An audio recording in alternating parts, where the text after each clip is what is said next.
Good morning. We just closed on this foreclosure today, and people ask, I get calls all the time about foreclosures. There aren't as many as there were in 2008, 9, 10, and 11. That was primarily the main foreclosure time, but every now and then foreclosures pop up. So I get a lot of calls from people, hey, we're looking for foreclosures. We're looking for that great deal. But are foreclosures really a great deal?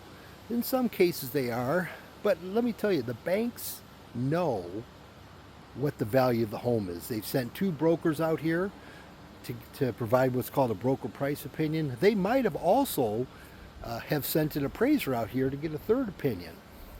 They know what the as-is price is. They know what the repaired value of the home is.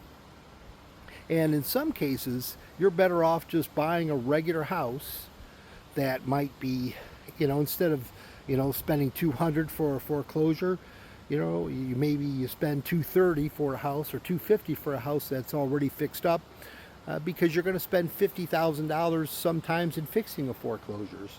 Now, this process was a typical foreclosure process, except it took the asset manager.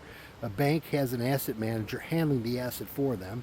It took the asset manager, oh gosh, 3 weeks to sign a purchase agreement and then send us their, 18-page purchase agreement, which basically says, hey, you're buying it as is. I mean, they could have just put down one piece of paper saying we're buying it as is, etc. But when you buy a foreclosure, one of the things you don't necessarily do is go through a local title company, because in this case, the bank said, okay, we're going to provide title insurance if you use our title company, the one that we normally use. If not, you've got to pay for it. In this case, the buyer, had chosen to use this title company of the bank. And you can see how overgrown this is, even though this is a Rose of Sharon here. It's actually a pretty bush. But so the buyer decided to use a title company, the bank's title company, and they were actually easy to work with. I remember back in 2008, 9, 10, 11, some of those title companies were not easy to work with. But as you can see, this is pretty much overgrown all the way through here. All the bushes are overgrown. Can't see the front of the house. And then, this is the porch area. It's not been cleaned up. But anyway, so then once we get the purchase agreement, the buyer had the right to have an inspection. So we had to coordinate having with the other agent, and the other agent was from out of the area, but they actually did a good job, and the city of Tecumseh did a great job for us too. We actually had to coordinate because we're allowed to have the water on one day, that's one of the rules of the bank. So the agent coordinated with the city of Tecumseh, and we were able to get the inspection to make sure there was no drain issues going out to the street. That's one of the things you want to look for on a home inspection. And then number two, the buyer wanted to know what kind of plumbing issues he was walking into.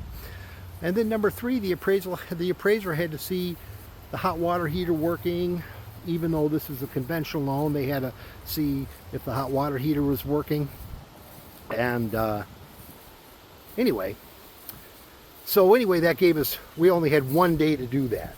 Actually turned out to be 1.5 days, because I know somebody in the city there, and they came out that next morning and turned it off for us. So we got actually lucky. We got an extra half day.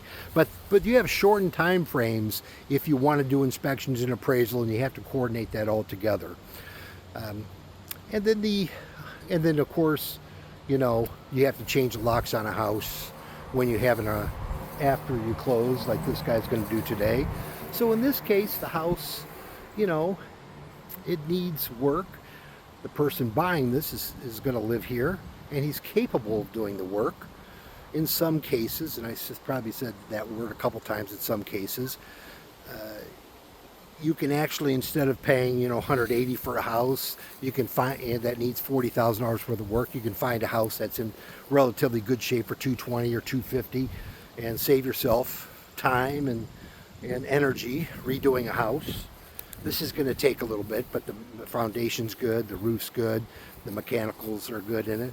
But if you have any questions about buying foreclosures in Southeast Michigan, my name is David Corder.